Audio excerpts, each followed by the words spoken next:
विषय के अंदर और फिर से स्वागत करता हूँ। अब तक मैंने आपको चैप्टर 6 के 3 भाग भेज चुका हूँ। अब इस चैप्टर 6 के अंदर मैं भाग नंबर 4 भेज रहा हूँ। कौन सा भाग नंबर 4 भेज रहा हूँ? आप आगे के वीडियो देखिए और उसके अंदर आपको होमवर्क भी करना है। जो चैप्टर्स के अंदर प्रश्न है वो भी करने हैं और स्वाध्याय भी करना है, बराबर। तो मैं ज्यादा बात नहीं करते हुए आपका टेस्ट है, इसके लिए मैं आपको आगे में चैप्टर स्टार्ट कर रहा हूँ। मैंने अब तक आपको मनुष्य के अंदर पाचन तंत्र, श्वसन तंत्र समझाया हुआ है।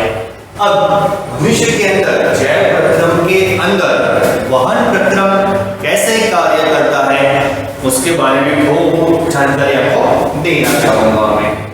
वहन आपके शरीर के अंदर जो कार्बोहाइड्रेट, प्रोटीन और जो पदार्थ आए हैं उनको प्रत्येक कोशिकाओं तक पहुंचना जरूरी है, तभी वहां श्वसन की क्रिया हो पाएगी और कोशिकाओं को कार्य करने के लिए ऊर्जा प्राप्त होती है। क्योंकि जो हमारा जो कार्बोहाइड्रेट, प्रोटीन और ग्लूकोज जो मिलता है वो सूत्रांत से मिलता है और हमारे शरीर के अंदर रही हुई 17 लाख कोशिकाओं को पहुंचाना, 17 ट्रिलियन कोशिकाओं को पहुंचाना जरूरी है। तो जो एक कोशिक सजीव और बहुकोशिक सजीव होते हैं उसमें तो उनकी रचना छोटी है, तो विसरण के माध्यम से ये पदार्थ पहुंचाए जा सकते हैं और वहां से जो उत्सर्जित द्रव्य है वो बाहर लाए जा सकते हैं। उनकी अंदर रचना सामान्य होती है, बराबर। लेकिन जो मनुष्य जैसे जिसकी शरीर रचना बहुत ही उन्नत प्रकार की है उसके अंदर विसरण के माध्यम से ये पहुंचाना संभव नहीं है। जैसा आपको मालूम है हमारे शरीर के अंदर रुधिर यानी खून होता है। रुधिर के अंदर रुधिर के माध्यम से हम ये पोषक द्रव्य प्रत्येक कोशिका तक पहुंचा सकते हैं। तो रुधिर का परिवहन करने के लिए हमारे पास रुधिर का वहन तंत्र होता है। रुधिर एक हमारे तरल संयोजी ऊतक है। रुधिर के अंदर श्वेत कण, प्लेटलेट्स और रक्त कण होते हैं। रक्त कण के अंदर होता है हीमोग्लोबिन। क्या होता है? हीमोग्लोबिन। रक्त कण के अंदर रहा हुआ हीमोग्लोबिन ऑक्सीजन का वहन करता है, वो आपको मैंने लास्ट टाइम समझाया था, बराबर। अब जो ये हमारे श्वेत कण होते हैं तो वो शरीर का इम्यून पावर अर्थात कोई आपके ऊपर वायरस और बैक्टीरिया हमला करते हैं तो उसका नाश करने का कार्य श्वेत कण करते हैं। तीसरे जो होते हैं प्लेटलेट्स। प्लेटलेट्स क्या होता है कि आपके शरीर के अंदर कहीं इजा पहुंचती है तो उसके अंदर ज्यादा खून ना बह जाए तो उसके लिए प्लेट की थप्पी लग जाती है और जिसकी वजह से वहां से खून का रिसाव या खून का बहना बंद हो सकता है। तीसरा पदार्थ है रुधिर के अंदर प्लाज्मा। क्या होता है? प्लाज्मा होता है। प्लाज्मा प्रोटीन के वहन का कार्य करता है। तो इस तरह से रुधिर हमारे शरीर के अंदर अलग अलग पदार्थों का वहन का कार्य करता है। रुधिर के माध्यम से ऑक्सीजन पहुंचाया जाएगा प्रत्येक कोशिका से और प्रत्येक कोशिका से निकला हुआ कार्बन डाइऑक्साइड और उत्सर्जित द्रव्य इसके माध्यम से ही बाहर निकाला जाएगा। ये उत्सर्जित द्रव्य कैसे बाहर निकाले जाते हैं उसके लिए उत्सर्जन तंत्र होता है। ये उत्सर्जन तंत्र के बारे में मैं आपको आगे समझाऊंगा। तो फिलहाल शुरुआत करते हैं मनुष्य के अंदर परिवहन तंत्र अथवा वहन तंत्र। जैसे मैंने कहा कि हमारे शरीर के अंदर प्रत्येक कोशिकाओं तक O2 युक्त रुधिर पहुंचाना जरूरी है, लेकिन ये विसरण के माध्यम से पहुंचाया जाएगा तो बहुत सारे दिन लग जाएंगे। तो इसके लिए हमारे मनुष्य के शरीर के अंदर रुधिर को पंप करने के लिए एक पंपन यंत्र होता है। ये पंपन यंत्र का नाम है हृदय। क्या नाम है? हृदय। तो हमारे मनुष्य के अंदर हृदय की रचना होती है, जिसके माध्यम से ऑक्सीजन युक्त रुधिर प्रत्येक कोशिकाओं तक पहुंचाया जाता है और कार्बन डाइऑक्साइड युक्त रुधिर उससे वापस लाया जाता है। तो ये हमारे हृदय का मुख्य कार्य होता है, ऑक्सीजन युक्त रुधिर पहुंचाना और कार्बन डाइऑक्साइड युक्त रुधिर वापस लाना। तो ये रचना मैं आपको इस चार्ट के माध्यम से समझाने का प्रयत्न करूंगा। इंसान मनुष्य के अंदर रुधिर दो कोष्ठकों में बटा हुआ है। ये हमारा दायां कोष्ठक है, ये हमारा बायां कोष्ठक है। जो बायां कोष्ठ होता है उसके अंदर एक आलिंग और एक निलय होता है। तो बाएं कोष्ठक के अंदर, बाएं कोष्ठ के अंदर जो ऊपर की रचना होती है उसे बायां आलिंग कहते हैं। नीचे की ओर जो रचना होती है उसको बायां निलय कहते हैं। वैसे ही दाएं कोष्ठ के अंदर जो ऊपर की रचना होती है उसके दायां आलिंग कहते हैं और नीचे की ओर जो रचना होती है उसको दायां निलय कहते हैं। इंसान के अंदर जो हमारा सस्तन वर्गीय प्राणी है उसके अंदर हृदय चतुष्खंडी यानी 4 कोश का बना होता है, 2 आलिंग और 2 निलय का बनाया होता है। तो ये हृदय हमारा कार्य कैसे करता है उसके बारे में जानकारी प्राप्त करें। तो श्वसन के माध्यम से आपने ऑक्सीजन लिया फेफड़ों में या फुफ्फुस के अंदर लिया, वो ऑक्सीजन वो खून के अंदर मिलाया जाता है। तो फुफ्फुस के माध्यम से जो ऑक्सीजन आता है वो ये फुफ्फुस सिरा के माध्यम से, इसके फुफ्फुस सिरा के माध्यम से ऑक्सीजन वाला जो रुधिर होता है, सॉरी ऑक्सीजन वाला जो रुधिर होता है वो फुफ्फुस सिरा के माध्यम से यहाँ पे आता है। उस टाइम पे जब बाएं आलिंग के अंदर फुफ्फुस सिरा के माध्यम से जब रुधिर आएगा तब बायां आलिंग शिथिल रहेगा, थोड़ा सा फुला हुआ रहेगा। तो उसके अंदर उस टाइम O2 वाला रुधिर होता है वो जमा होता है। तो नेक्स्ट क्रिया क्या होती है? अब ये बायां निलय विस्तृत हो, क्या होगा? विस्तृत होगा। उसी समय बायां आलिंग का होगा संकुचित, क्या होगा? संकुचित होगा। तो संकुचित होने की वजह से जो O2 वाला खून है वो निलय के अंदर कहाँ आता है? निलय के अंदर आता है। क्यों खून को निलय के अंदर पहुंचाना पड़ता है? कि निलय के माध्यम से ही O2 वाला जो रुधिर होता है वो शरीर के प्रत्येक कोशिकाओं तक पहुंचाया जाता है। तो अब बाएं निलय शिथिल होने की वजह से O2 युक्त रुधिर यहाँ पे आ गया है। अब रुधिर आने के बाद बायां निलय जो शिथिल था वो क्या होगा? संकुचित। क्या होगा? संकुचित। आपने द्वारा देखा होगा जब हवा भरती है तो वो फूलता है, लेकिन हवा उसको बाहर निकालने के लिए उसको हमको दबाना पड़ता है।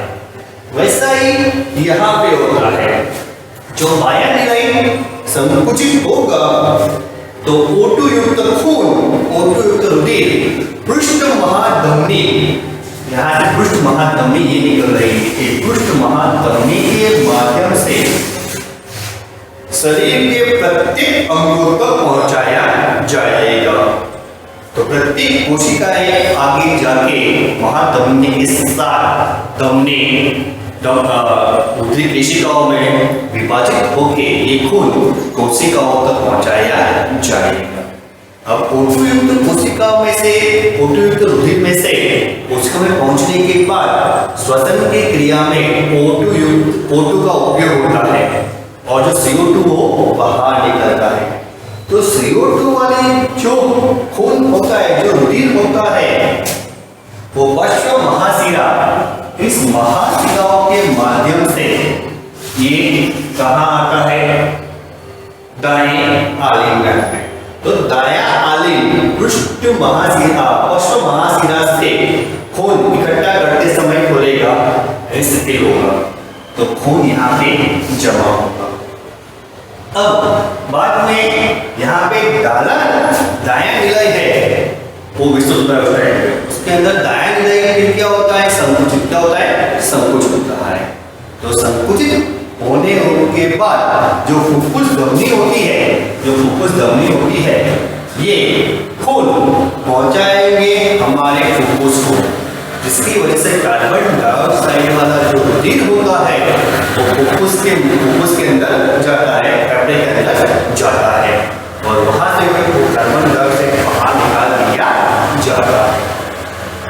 तो हमारा हृदय ऐसे कार्य करता है। हम इंसान के अंदर हृदय चतुष्कर्णी होता है, क्योंकि हमारे शरीर के अंदर कार्बन डाइऑक्साइड वाला और ऑक्सीजन वाला खून मिक्स होना चाहिए नहीं, क्योंकि हमको कार्य करने के लिए ज्यादा ऑक्सीजन की जरूरत पड़ती है। तो ये दोनों को रुधिर मिक्स हो जाएंगे तो दिक्कत हो सकती है। इसलिए हमारे शरीर में हृदय की रचना चतुष्कर्णी में 4 खंडों की बनी होती है। परंतु जो जीव और स्थलचर यानी उभयजीवी और सरीसृप वर्ग के जो प्राणी होते हैं, उसके अंदर हृदय 3 खंडों का बना होता है। उसके अंदर दायां निलय और बायां निलय एक ही होता है, इसके अंदर वो अलग होते नहीं, क्योंकि उसके अंदर कार्बन डाइऑक्साइड वाला और O2 वाला खून रुधिर मिक्स भी हो जाए तो भी कोई दिक्कत की बात नहीं होती है वहां पे। ओके। और जो दूसरे मत्स्य वर्ग के प्राणी होते हैं, उनका रुधिर तो केवल 2 ही खंडों का बना होता है, एक आलिंग और एक निलय।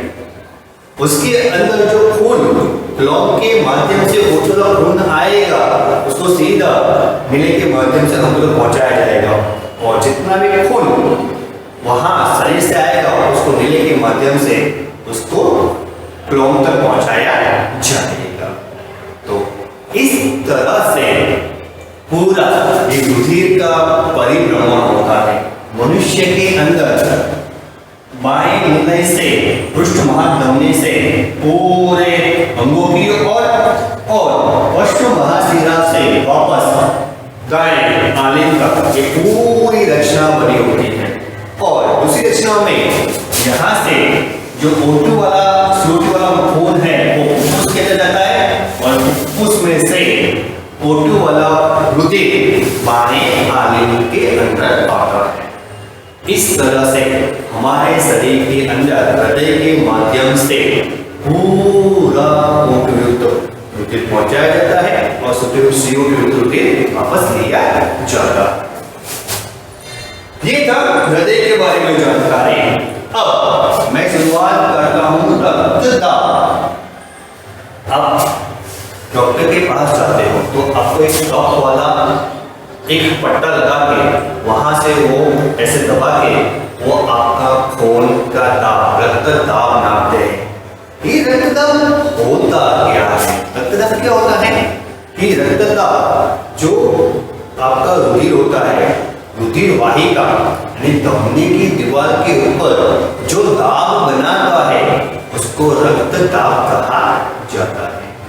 जब आपका निलय होता है ये O2 वाला, तो संकुचित अवस्था में होता है, तब यहाँ से दाब के माध्यम से खून अंगिका तक पहुंचाया जा रहा होता है, तो उसको संकुचित दाब कहते हैं। वो उसका मूल्य 120 के पास होना चाहिए।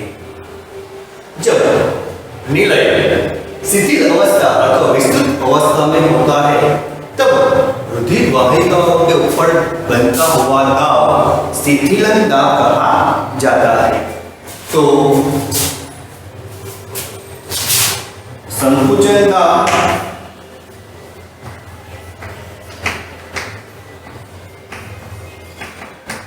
120 और निलय का शिथिलन दाब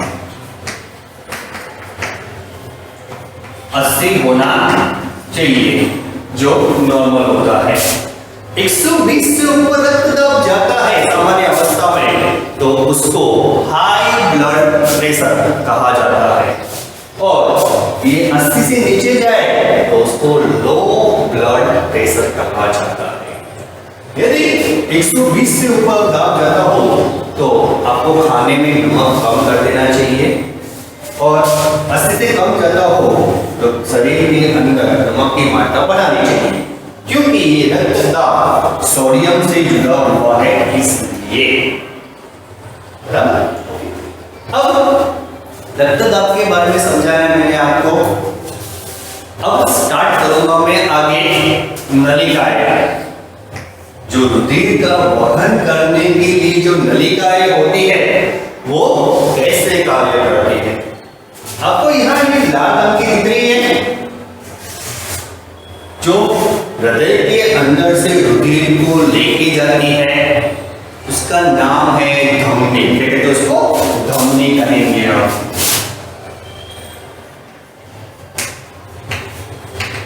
तो ये मुख्य धमनी जो होती है जिसको पृष्ठ महाधमनी कहा जाता है।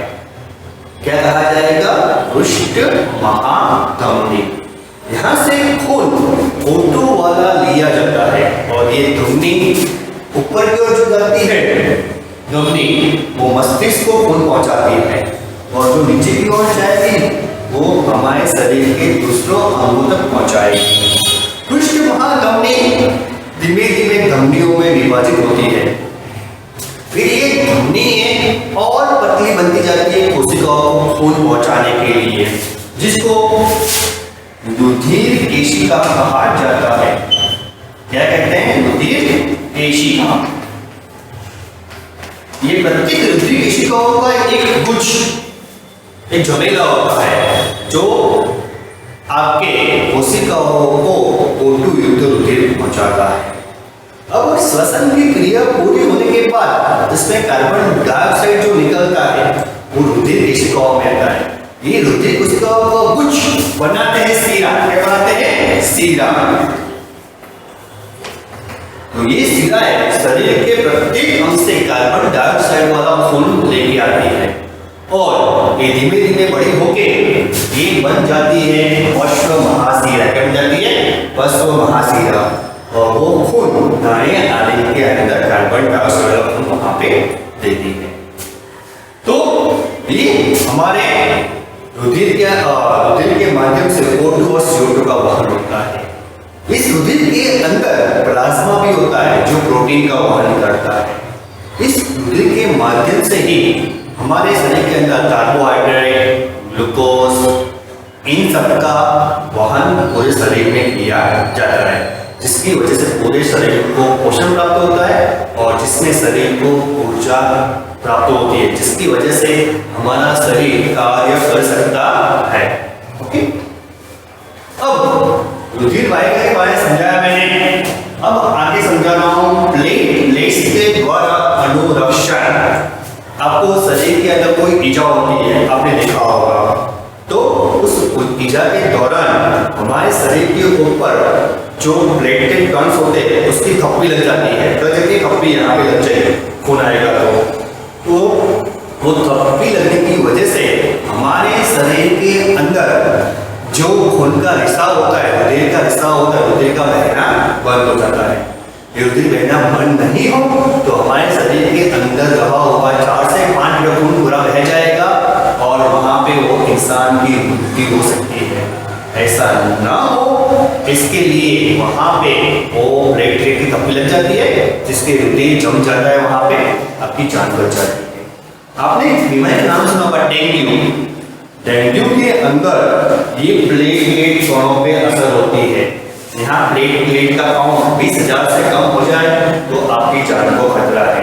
तो डेंगू के अंदर प्लेटलेट कण बढ़ाने की वहां पे दवाई दी जाती है, जिसकी वजह से डेंगू का इलाज होता है। चलो, अब तो हमने रुधिर के बारे में समझा कि सरल तरल संयोजित ऊतक है।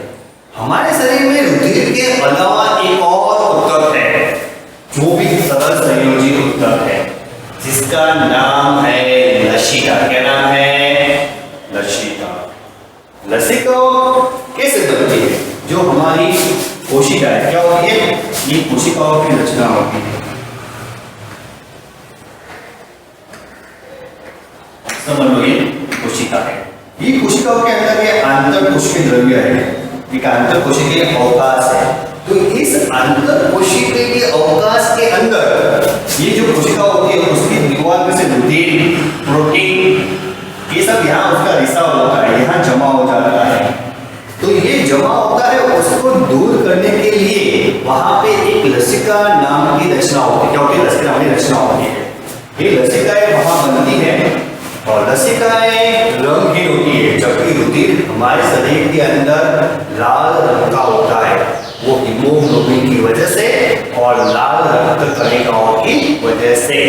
ओके, अब आगे, अब यहाँ पे रुधिर, यहाँ पे जो रुधिर, प्रोटीन वो जमा हुआ तो उस आंतर कोशिकीय अवकाश के अंदर क्या बनता है, लसिका। क्या बनता है, लसिका। लसिका भी हमारे शरीर के अंदर परिवहन का कार्य करती है। जो प्रोटीन और कार्बोहाइड्रेट का परिवर्तन रुधिर के माध्यम से हुआ था, वैसे ही वसा का परिवहन, जो वसा अथवा लिपिड होता है, उसका परिवहन लसिका के माध्यम से किया जाता है। इससे एक बार वसा या लिपिड का परिवहन लसिका से किया जाएगा और कार्बोहाइड्रेट और प्रोटीन का परिवहन रुधिर के माध्यम से किया जाएगा। तो ये लसिका के बारे में जानकारी। लसिका का भी प्रोटीन का उत्तर हो गया है, सरल तरह से जी उत्तर। तो इस चैप्टर्स के अंदर, भाग 4 के अंदर मैंने आपको इतना समझाया। अब नेक्स्ट वीडियो के अंदर, भाग 5 के अंदर मैं मनुष्य में उत्सर्जन और पादपों में उत्सर्जन कैसा होता है मैं आपको समझाऊंगा। तब तक के लिए मैं आपको बताऊंगा कि प्रश्न सभी लिख रहे हैं चौपड़े के अंदर, जो बॉक्स के अंदर प्रश्न बने हुए हैं बीच बीच में, वो भी आपको होमवर्क में करना है और अभ्यास तो लास्ट में करना ही है प्रत्येक चैप्टर्स के अंदर। इस वीडियोस के अंदर आपको कोई भी डाउट हो तो मुझे व्हाट्सएप करके पूछ सकते हो, और आपको ऐसे ही वीडियो चाहिए तो आप मेरी चैनल को लाइक कीजिए और उसके ऊपर सब्सक्राइब भी कीजिए। सब्सक्राइब करने से मैं जो भी वीडियो पोस्ट करूंगा वो आपके सामने तुरंत आ जाएगा, आपको सर्च करना पड़ेगा नहीं। थैंक यू, आशा रखता हूँ कि आपको वीडियो पसंद आया होगा। तो नेक्स्ट वीडियो कीजिए, तब तक के लिए गुड बाय।